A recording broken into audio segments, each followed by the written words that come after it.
শুরুতেই জানিয়ে দিব ফিলিস্তিনিদের অন্য দেশে পুনর্বাসনের পরিকল্পনা। এরপর রয়েছে দক্ষিণ সিরিয়ায় সংঘাতে ৯৪০ জন নিহত। ফিলিস্তিনিদের অন্য দেশে পুনর্বাসনের পরিকল্পনা। গাজা উপত্যকা থেকে ফিলিস্তিনিদের সরিয়ে অন্য কোনো দেশে স্থানান্তর করতে চায় ইসরায়েল। নিজেদের এমন পরিকল্পনা বাস্তবায়নে তেল আবিব এবার দ্বারস্থ হয়েছে যুক্তরাষ্ট্রের। এ লক্ষ্যে সম্প্রতি ওয়াশিংটন সফর করেন ইসরায়েলের গোয়েন্দা সংস্থা মোসাদের প্রধান ডেভিড বার্নিয়া। দক্ষিণ সিরিয়ায় সংঘাতে ৯৪০ জন নিহত।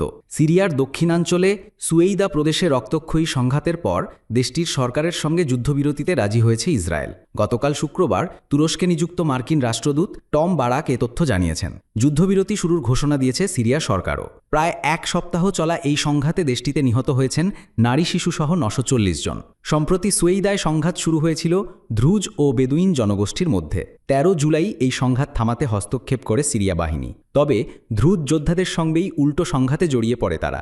এমন পরিস্থিতিতে দ্রুজদের রক্ষার কথা বলে ১৬ জুলাই দামেস্কে হামলা চালায় ইসরায়েল। এরপর দ্রুজ সম্প্রদায়ের সঙ্গে যুদ্ধবিরতি ঘোষণা করে সুয়েইদা ত্যাগ করেন সিরীয় সেনারা। শুক্রবার সামাজিক যোগাযোগ মাধ্যম এক্সে পোস্ট করে ইসরায়েল ও সিরিয়ার মধ্যে যুদ্ধবিরতির কথা জানান টম বারাক। এই যুদ্ধবিরতিতে সমর্থন দিয়েছে তুরস্ক, জর্ডান ও প্রতিবেশী দেশগুলো। মার্কিন রাষ্ট্রদূত বলেন, আমরা দ্রুজ, বেদুইন ও সুন্নিদের অস্ত্র পরিত্যাগের এবং অন্য সংখ্যালঘুদের সঙ্গে মিলে সিরিয়ার নতুন এবং ঐক্যবদ্ধ পরিচয় গঠনের আহ্বান জানাচ্ছি।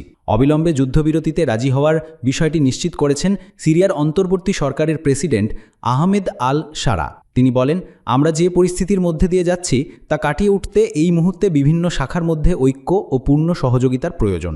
এর আগে গত বৃহস্পতিবার অভিযোগ করে তিনি বলেছিলেন, সিরিয়াকে বিভক্ত করার চেষ্টা করছে ইসরায়েল। দ্রুজ একটি ক্ষুদ্র ধর্মীয় গোষ্ঠী। সিরিয়া ছাড়াও ইসরায়েল ও লেবাননেও তাদের বসবাস রয়েছে। ইসরায়েলের দাবি, দ্রুজদের ওপর ব্যাপক হারে সহিংসতা চলছে। এই সহিংসতা থামানোর কথা বলেই ১৬ জুলাই দামেস্কে সিরিয়ার প্রতিরক্ষা মন্ত্রণালয় ও প্রেসিডেন্টের প্রাসাদের কাছে ব্যাপক হামলা চালায় ইসরায়েল। শুক্রবার দিনের শুরুতেও সুয়েদায় হামলা চালিয়েছে ইসরায়েলি বাহিনী। যুদ্ধবিরতির বিষয়ে ওয়াশিংটনে ইসরায়েলি দূতাবাস থেকে এখনও কিছু জানানো হয়নি। তবে শুক্রবার সংঘাত থামাতে সুয়েদায় ৪৮ ঘণ্টার জন্য সীমিত পরিসরে সিরীয় সেনা মোতায়েনের অনুমতি দিয়েছিল ইসরায়েল। পরে সুয়েদায় স্থিতিশীলতা ফেরাতে